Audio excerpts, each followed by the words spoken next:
ارشد شریف کا جو پروفیشنلزم ہے وہ تو سب صحافی جانتے ہیں. اس کی جرت، اس کی ہمت، اس کا جس طرح سے وہ بات کی کسی بھی سٹوری کی تحقیق کرتے تھے، ریسرچ کرتے تھے، اس کی ڈیپتھ میں جاتے تھے. آپ جانتے ہیں سارے صحافی جو ان کے کولیگز ہیں، جنہوں نے ان کے ساتھ کام کیا، ان کا پروفیشنلزم تو کسی سے ڈھکا چھپا نہیں ہے. ایک خوددار آدمی، ایک دیانتدار آدمی، ایک محب وطن پاکستانی جس کے خاندان نے اس ملک کے لیے لہو دیا، یہ کسی سے پوشیدہ نہیں ہے.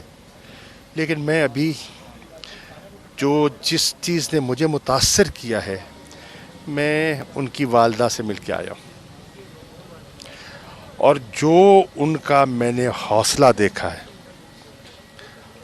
اور جو میں نے ان کا پختہ ایمان دیکھا ہے، میں حیرت میں ہوں. ایک ماں کا ایک بیٹے کو پہلے رخصت کیا، جو اب گھر کا سہارا تھا. جی کس ہمت میں نے ان کی اہلیہ کو دیکھا، ان کے بچوں کو. اور ایک بچہ ہو بہو ان کا بیٹا باپ کی تصویر ہے.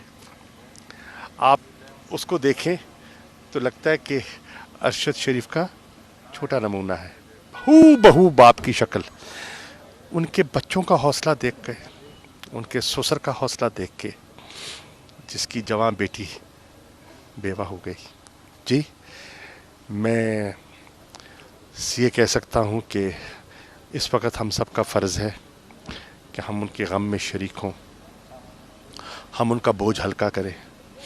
اور ان کی جو پہلی خواہش ہے، اور جو ان کی جس کی وہ بار بار التجا کر رہی ہیں، وہ یہی ہے کہ وہ چاہتی ہیں کہ ان کا بیٹا، ان کی بیٹی کی جو جست خاکی ہے وہ پاکستان لایا جائے. وہ اپنے بیٹے کا چہرہ دیکھنا چاہتی ہیں، وہ اس کو الوداع کہنا چاہتی ہیں. تو اس وقت ان کی یہ خواہش ہے. ایکس فورن منسٹر کے طور پر آپ کیا کہیں گے کہ کس طریقے سے اس کو ٹیکل کیا جانا چاہیے اس معاملے کو؟ رات کو یہ واقعہ ہوا ہے اور ابھی تک کوئی صحیح پراپر انفارمیشنز نہیں ہے. اور میں تو میمورائز کر رہا تھا کہ ارشد شریف صاحب کے ساتھ آخری روس کا دورہ کیا تھا، بڑے خوش باش تھے اور بڑے پروفیشنل سکلز کے مالک تھے. تو ایز اے فورن منسٹر کوئی تھوڑا سا بتائیں کہ کس طریقے سے اس معاملے کو کیا جانا چاہیے؟ ابھی تک کوئی انفارمیشنز نہیں آ رہی، کوئی اصل وجوہات نہیں پتہ چل رہی ہیں. پہلی چیز تو یہ ہے کہ ہماری وہاں نائروبی میں پریزنس ہے، ہمارا فورن آفس ہے، ہماری وہاں مشن ہے، اور وہاں ہماری ایمبیسڈر ہے، اچھی ایمبیسڈر ہیں. انہیں فل فور وہاں پہنچنا چاہیے، اور شاید پہنچی بھی ہوں. اور ان کی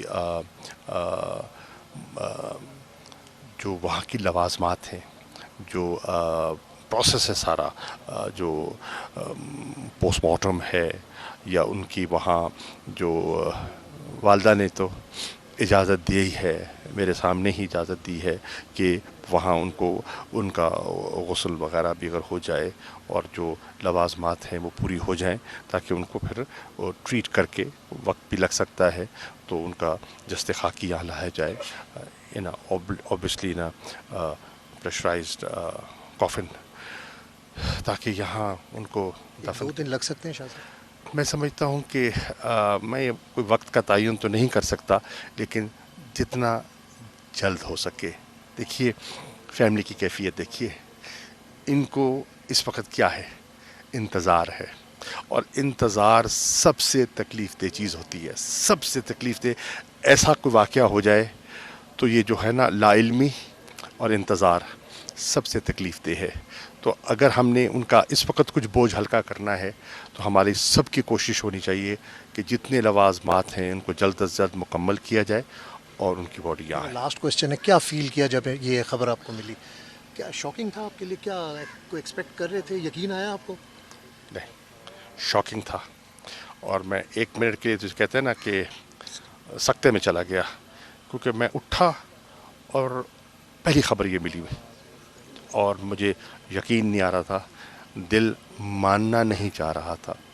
لیکن حقیقت کو تسلیم کرنا پڑتا ہے. کتنا بڑا لاس ہے پاکستانی بہت صحافت کے بڑا لیے؟ لاس ہے. بہت بڑا لاس ہے، بہت بڑا لاس.